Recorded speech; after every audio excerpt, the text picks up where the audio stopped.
BJP, BPF, UPPL আৰু এটা নতুন পাৰ্টি এপিবি। এই যে চাৰিটা দল, এই চাৰিটা দলৰ কোনটো দল কংগ্ৰেছৰ পক্ষে আছে? গোটেইকেইটা দল বিজেপিৰ পক্ষে আছে। আপোনালোকে তো গম পায় যে এইবাৰ বিটিচিৰ যিটো ইলেকশ্যন, এই ইলেকশ্যনত কংগ্ৰেছ দলে ভাল ফলাফল কৰিব। বিশেষ কৰি ফকীৰাগ্ৰামটো কৰিবই। ইয়াৰে খবৰটো মই 100% আপোনাক ক'ব পাৰোঁ, ইয়াত কংগ্ৰেছ দল যাব।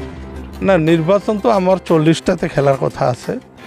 এতিয়ালৈ মই আমাৰ সভাপতি যেতিয়া দিব তেতিয়াহে ক'ব পাৰিম যে কেইটাত দিলে, কিন্তু 40টাতে খেলাৰ আমাৰ যোজনা চলিছে। আমাৰ কাৰো লগত আত্মীয়তা নাই, গঠবন্ধন নাই। বিটিচিত আমাৰ কংগ্ৰেছ দলৰ তেনেকুৱা কাম হোৱা নাই বা সাংগঠনিকভাৱে তেনেকুৱা ঠিক নাছিল।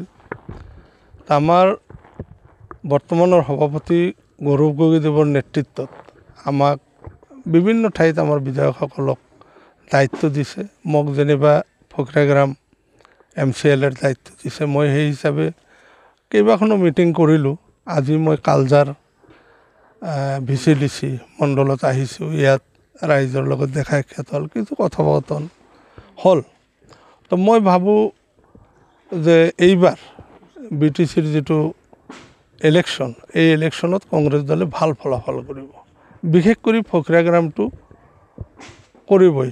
ইয়াৰে খবৰটো মই 100% আপোনাক ক'ব পাৰোঁ, ইয়াত কংগ্ৰেছ দল জয়যুক্ত কৰিব।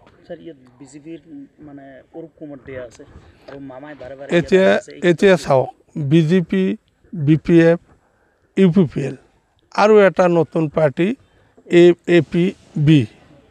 এই যে চাৰিটা দল, এই চাৰিটা দলৰ কোনটো দল কংগ্ৰেছৰ পক্ষে আছে?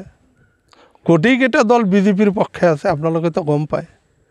অসম বিধানসভাতো তেওঁলোকে একেলগে চৰকাৰ বনাই চলি আছে। ৰাজ্যসভাৰ ভোট, আপোনাৰ ৰাষ্ট্ৰপতিৰ ভোট, সকলোবিলাকতে তেওঁলোকে এনেকৈ দিছে। গতিকে তেওঁলোকে যে এটা দল, এইটো আমাৰ গাঁৱলীয়া ৰাইজে ইতিমধ্যে বুজি উঠিছে।